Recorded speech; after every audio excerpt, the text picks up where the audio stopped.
어서 오세요. 단정하게 빗어넘긴 머리와 평소라면 절대 바르지 않았을 진한 붉은색 립스틱. 거울 속에 비친 내 낯선 모습을 애써 외면하며 라이브 카페의 두꺼운 문을 열었습니다. 은은한 재즈 음악이 흐르는 어두운 조명 아래 구석진 7번 룸. 소파에 체격이 건장한 남성 한 명이 홀로 위스키 잔을 기울이고 있었죠. 이쪽으로 앉으세요. 낮고 무게감 있는 목소리였습니다. 순간 가슴이 쿵쾅거렸습니다. 어디서 많이 들어본 목소리였으니까요. 긴장된 마음으로 소파 가장자리에 조심스럽게 앉으며 그의 옆모습을 훔쳐보았습니다. 그때 남자도 고개를 돌려 나를 정면으로 바라보았습니다. 은주 씨? 진우 씨? 심장이 그대로 멎어버리는 줄 알았습니다. 내 앞에 앉아있는 사람은 다름 아닌 남편의 25년. 지기 고향 친구이자 가끔 부부 동반으로 골프도 치고 교류하던 강진우 씨였습니다. 온몸에 피가 역류하는 것 같았고 손끝이 바르르 떨렸습니다. 들키면 안 돼, 절대로 들켜선 안 되는 사람인데. 하지만 더 큰 충격은 그 직후에 찾아왔습니다. 너무 당황한 진우 씨가 서둘러 자리에서 일어서려던 순간 그의 바지 위로 드러난 묵직하고 압도적인 실루엣이 내 시선을 강렬하게 사로잡았습니다. 한눈에 보아도 일반적인 크기가 아니었습니다. 숨이 턱 막히고 얼굴이 홍당무처럼 달아올랐습니다. 저게 정말 진짜란 말인가? 머릿속이 새하얘졌습니다. 안녕하세요. 황혼열정입니다.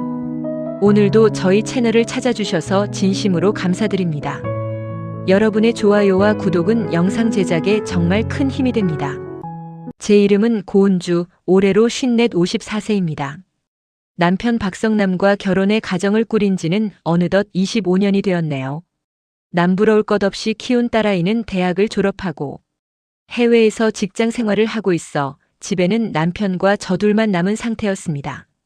원래 남편은 지역에서 제법 큰 자재 유통 사업을 하던 사람이었습니다. 사업이 잘 될 때는 남부러울 것 없는 풍족한 사모님 소리를 들으며 평범하고 온화한 주부로 살아왔죠. 하지만 4년 전 믿었던 동업자의 배신과 무리한 확장으로 인해 회사가 완전히 공중분해되었습니다. 연쇄부도였습니다. 하루아침에 살던 아파트가 경매로 넘어가고 변두리의 낡은 다세대 주택 월세방으로 이사를 가야 했습니다. 진짜 문제는 가게 재정보다 남편의 정신 상태였습니다. 과거에 당당했던 모습은 온데간데 없고 매일같이 방구석에 틀어박혀 소주병만 비워댔습니다. 재기하려는 의지는커녕 세상에 대한 원망과 무기력함에 찌들어 저를 투명인간 취급하기 일쑤였습니다. 여보, 가만히 있지 말고 경비일이나 소액 알바라도 좀 알아봐요. 우리 이대로는 길바닥에 나앉게 생겼어. 이 나이에 날 어디서 써준다고 그래? 당신이 내 처지를 알아? 시끄러우니까 나가서 내일이나 해. 답답해서 가슴이 터질 것만 같았습니다. 가만히 앉아서 동반 자살할 수는 없는 노릇이었기에 제가 직접 전선에 뛰어들어야 했습니다. 낮에는 한식 뷔페 식당에서 주방 보조로 일하며 월 190만 원 남짓한 돈을 벌었습니다. 하지만 밀려드는 빚 독촉과 이자, 당장의 생활비를 감당하기엔 턱없이 부족했습니다. 그러던 어느 날 함께 일하던 식당 언니가 제 안색을 살피더니 조심스럽게 귀띔을 해주었습니다. 은주 씨, 미모도 아깝고 성격도 참한데 저녁에 라이브 카페에서 매니저 겸 카운터 보조로 일해볼래? 거긴 점잖은. 중년 손님들이 주로 와서 술 따르는 고된 일도 없고 시간당 페이가 35,000원이야. 하루 4시간만 스탠바이 해도 한 달이면 낮에 버는 거 배는 벌어. 요새 세상에 자존심이 밥 먹여주니? 처음엔 가슴이 철렁했습니다. 평생 주부로만 살았던 내가 그런 유흥 성격이 가미된 곳에서 일한다는 게 무서웠고 거부감이 들었습니다. 하지만 눈앞의 고지서들은 자존심보다 훨씬 차가웠습니다. 결국 남편에게는 저녁 늦게까지 하는 대형 요양병원, 야간 청소부로 취직했다고 거짓말을 한 채 일을 시작하게 되었습니다. 제가 일하게 된 곳은 도심 외곽의 블루노트라는 격조 있는 라이브 카페였습니다. 손님들은 대개 사회적으로 성공했으나 가정에서 소외당한 이들 혹은 말 가눌 곳 없는 쓸쓸한 중년 남성들이 많았습니다. 그들이 원하는 건 대단한 유흥이 아니라 자신의 지친 이야기를 묵묵히 들어주고 공감해줄 따뜻한 눈빛이었습니다. 그렇게 낮과 밤이 다른 이중 생활을 한 지 4개월째 접어들던 어느 주말 밤이었습니다. 카운터를 보던 사장님이 저를 부르더니 7번 룸으로 안내했습니다. 은주 씨, 저 방 손님 매너가 아주 좋으신 분인데 오늘 유독 쓸쓸해 보이네. 신경 좀 써줘요. 단정하게 옷무새를 고치고 문을 열었을 때 그곳에서 남편의 오랜 절친인 강진우 씨를 만난 것입니다.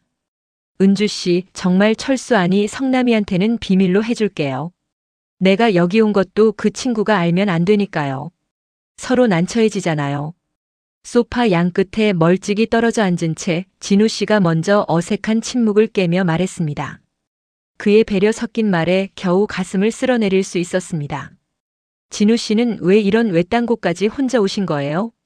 수경 씨, 진우 씨의 아내랑 무슨 일 있으세요? 항상 사이좋아 보이셨는데. 제가 조심스레 묻자 진우 씨는 한참 동안 위스키 잔만 만지작거리더니 깊은 한숨과 함께 뜻밖의 이야기를 털어놓았습니다. 사실 아내와는 무늬만 부부로 지낸 지 7년이 넘었습니다. 겉으로는 인꼬 부부처럼 연기하지만 속은 완전히 썩어 문드러졌어요. 부부 관계 때문입니다. 네? 부부 관계요? 두 분 다 아직 젊으신데. 솔직히 말씀드리면 제가 신체적으로 남들보다 과하게 큽니다. 젊을 땐 몰랐는데 나이가 들수록 아내가 신체적인 고통과 공포를 호소하더군요. 나중에는 아예 저를 징그럽다며 잠자리를 거부했습니다. 각방을 쓴 지 오래됐고 집안에서는 그저 돈 벌어다 주는 투명인간 취급을 받으며 살고 있습니다. 남성으로서의 자존감은 바닥을 쳤고 외로워서 미칠 것 같았습니다. 그 말을 듣는 순간 제 마음 밑바닥에서도 묘한 동병상련의 감정이 솟구쳤습니다. 저 역시 사업 실패 후 괴물처럼 변해버린 남편에게 따뜻한 말 한마디 들어보지 못한 채 오랜 시간 온기를 잃어버린 냉골 같은 침대에서 홀로 밤을 지새워왔기 때문입니다. 저도 마찬가지예요, 진우 씨. 남편은 4년 전 부도 이후로 저를 동반자가 아니라 화풀이 대상으로만 봐요. 우린 그냥 한 공간에 사는 남남이에요. 대화조차 사라진 지 오래됐는걸요. 서로의 치부를 드러낸 그날 밤, 우리는 그 어떤 육체적인 접촉 없이도 영혼이 강하게 연결되는 것을 느꼈습니다. 세상 누구에게도 말할 수 없었던 황혼의 외로움을 서로에게 온전히 치유받는 기분이었습니다. 진우 씨는 그날 이후 매주 금요일마다 저를 찾아왔습니다. 우리는 만나서 대단한 것을 하지 않았습니다. 그저 서로의 일상을 묻고 젊은 날의 꿈을 이야기하며 아이처럼 웃었습니다. 어느덧 제 마음속에는 금요일 밤만 기다리는 낯선 설렘이 자리 잡기 시작했습니다. 만남이 석 달째 이어지던 어느 날 진우 씨가 제 손을 지그시 맞잡았습니다. 은주 씨, 눈을 감아도 눈을 떠도 온통 은주 씨 생각뿐입니다. 이 감정을 더는 숨기기가 힘듭니다. 내가 미친놈이라는 걸 알면서도 멈출 수가 없어요. 진우 씨, 저도 그래요.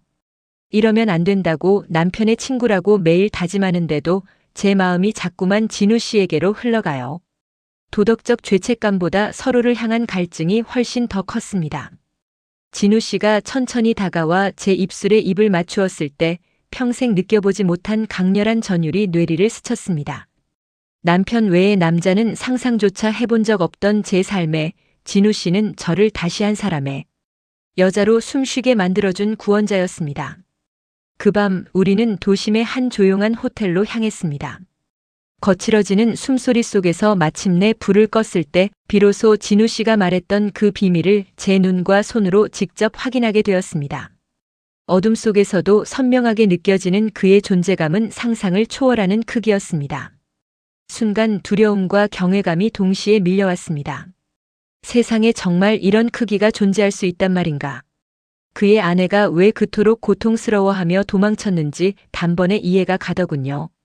진우 씨는 제가 두려워할까봐 극도로 조심스럽고 다정하게 저를 리드해 주었습니다. 그리고 마침내 하나가 되었을 때 저는 평생 단 한 번도 경험해보지 못한 세포 하나하나가 짜릿하게 채워지는 극상의 카타르시스를 느꼈습니다. 고통이 아니라 완전한 소유와 결합의 환희였습니다. 억눌려 있던 제 여성성이 폭발하는 순간이었습니다. 그날 밤 우리는 밤이 새는 줄도 모르고 서로의 육체와 영혼을 탐닉했습니다. 우리의 비밀스러운 행복은 영원할 것 같았지만 현실의 덫은 생각보다 가까운 곳에 있었습니다. 어느 날 밤 일을 마치고 화장을 지우기 위해 들른 카페 근처 소형마트 화장실이었습니다. 볼일을 보고 나오려는데 밖에서 너무나 익숙한 목소리들이 들려왔습니다. 성남아, 너 요즘 은주 재수 씨 야간 병원 일하시는 거 확실히 아냐? 남편의 또 다른 고향 친구인 기철이의 목소리였습니다. 왜? 밤마다 요양병원 청소 다닌다며 뼈 빠지게 고생하잖아. 덕분에 나도 숨통 좀 트이고 술값도 생기고. 남편의 목소리였습니다. 야, 내가 저번 주 금요일 새벽에 이 근처 지나가다가 진우 차에서 재수 씨랑 똑 닮은 여자가 내리는 걸 봤다. 진우 녀석도 요즘 통 모임에 안 나오는데 둘이 분위기가 묘하더라고. 내가 잘못 본 거겠지? 미친 소리 하네. 우리 마누라가 진우 차를 왜 타? 야, 쓸데없는 소리 말고 술이나 마시러 가자. 화장실 칸 안에서 숨을 죽인 채 저는 온몸이 얼음처럼 굳어버렸습니다. 손이 심하게 떨려 문고리를 잡을 수가 없었습니다. 아슬아슬하게 들통날 위기를 넘겼지만 심장이 가라앉지 않았습니다. 다음 날 저는 진우 씨를 만나 이 사실을 알렸습니다. 진우 씨는 제 손을 꼭 잡으며 단호한 눈빛으로 말했습니다. 은주 씨, 더는 숨어서 양두구육처럼 살고 싶지 않습니다. 저 사실 아내와 공식적으로 이혼 절차를 밟기 시작했습니다. 아내도 재산 분할만 제대로 해주면 군말 없이 갈라서겠다고 합니다. 은주 씨, 저와 함께 새 출발해 주시겠습니까? 이혼이라는 단어 앞에서 가슴이 거세게 요동쳤습니다. 평생 이혼녀라는 주홍글씨를 쓰고 살 생각은 해본 적 없었으니까요. 하지만 매일 술에 취해 폭언을 일삼는 남편에게로 돌아가고 싶지도 않았습니다. 결국 터질 폭탄은 예상치 못한 순간에 터지고야 말았습니다. 어느 비오는 목요일 저녁, 제가 일하던 라이브 카페의 문이 부서질 듯 열리며 술에 떡이 된 남편 박성남이 들이닥쳤습니다. 기철이에게 확실한 물증을 전해 듣고 눈이 뒤집혀 찾아온 것이었습니다. 고은주, 내년이 요양병원 다닌다더니 여기서 이 짓거리 쓰레기 짓을 하고 있었냐? 그것도 내 친구 강진우 그 새끼랑. 수많은 손님과 직원들이 보는 앞에서 남편은 제 머리채를 잡을 듯 날뛰었고 가게 안은 순식간에 아수라장이 되었습니다. 카페 사장님과 보안 직원이 남편을 강제로 끌어냈고 저 역시 쫓기듯 밖으로 나와 빗속에서 남편과 악을 쓰며 싸웠습니다. 당신이 나한테 해준 게 뭔데? 4년 동안 방구석에서 술만 처먹고 나를 괴롭힌 건 당신이잖아. 나도 살고 싶어서 그랬어. 이혼해. 이혼? 좋아, 해줄 테니까 내 몸뚱이만 가지고 당장 꺼져. 다시는 내 눈앞에 띄지 마라. 저는 그 길로 집에 들어가 옷까지 몇 벌만 가방에 쑤셔 넣은 채 집을 뛰쳐나왔습니다. 갈 곳 없는 저를 진우 씨가 빗속을 뚫고 와 건져 올려주었습니다. 그는 이미 아내와 별거하여 홀로 지내던 아파트로 저를 데려가 따뜻하게 감싸 안아주었습니다. 이제 괜찮아요, 은주 씨. 내가 당신 끝까지 책임질게요. 아무 걱정하지 마요. 하지만 세상의 시선은 엄혹했습니다. 남편은 온 동네와 동창회에 내 마누라가 친구, 새끼랑 눈이 맞아 도망쳤다며 사방에 더러운 소문을 퍼뜨렸습니다. 매일같이 다니던 한식 뷔페 식당에서도 차가운 눈총을 견디지 못하고 사직서를 내야 했습니다. 진우 씨 역시 평생 일구어온 인맥과 사업 기반이 송두리째 흔들렸습니다.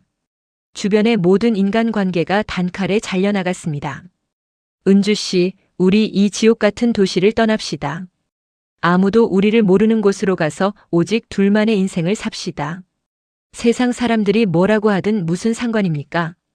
우리는 단 2개의 이민 가방의 삶을 압축한 채 강원도 인제군의 어느 깊은 산골 마을로 스며들었습니다. 진우 씨의 친척이 비워둔 작은 목조 주택이었습니다. 도시의 화려함과 지위, 재산은 모두 잃었지만 그곳은 우리에게 천국이었습니다. 진우 씨는 인근 영농조합에서 시설관리원으로 취직해 성실하게 땀을 흘렸고 저는 손맛을 살려 마을 초입에 작은 수제 장아찌와 전통 반찬 가게를 열었습니다. 깨끗한 공기 속에서 정직하게 몸을 움직여 버는 돈은 적었지만 마음은 그 어느 때보다 풍요로웠습니다. 1년 뒤 전 남편과의 지루한 이혼 소송이 정식으로 마무리되었고 진우 씨와 저는 이 작은 산골방에서 단둘이 조촐한 혼인 서약을 맺었습니다. 지금 우리는 매일 아침 눈을 뜰 때마다 서로의 온기를 확인하며 미소를 지어 보입니다. 낮에는 열심히 일하고 저녁에는 노을빛으로 물드는 가로수길을 손을 맞잡고 산책합니다. 그리고 밤이 되면 세상에서 가장 다정하고 강인한 남편의 품에 안겨 진정한 여인으로서의 행복을 만끽하며 잠에 든답니다. 최근에는 외국에 있던 딸아이도 연락이 와 엄마가 진심으로 웃는 모습을 보니 좋다며 저희의 선택을 인정해 주었습니다. 인생의 황혼기인 50대 중반의 모든 것을 버리고 감행한 이 선택을 저는 단 한순간도 후회해 본 적이 없습니다. 세상은 우리를 손가락질하고 불륜이라 매도했을지 모릅니다. 하지만 그 누구도 부서져가던 제 외로움과 고통을 대신 살아주지 않았습니다. 혹시 지금 이 순간에도 법적인 테두리라는 감옥 속에서 혹은 타인의 시선이 두려워 껍데기뿐인 결혼 생활을 아프게 이어가고 계신 분이 있나요? 용기를 내십시오. 내 인생의 주인은 오직 나 자신이며 행복을 선택할 권리는 나이와 상관없이 누구에게나 공평하게 주어지는 법입니다. 단풍처럼 붉게 물든 우리네 삶, 당신의 마음에도 닿기를 바랍니다. 황혼 열정과 함께 이 여정을 계속하고 싶으시다면 지금 바로 구독과 좋아요로 따뜻한 온기를 나눠주세요. 시청해주셔서 감사합니다.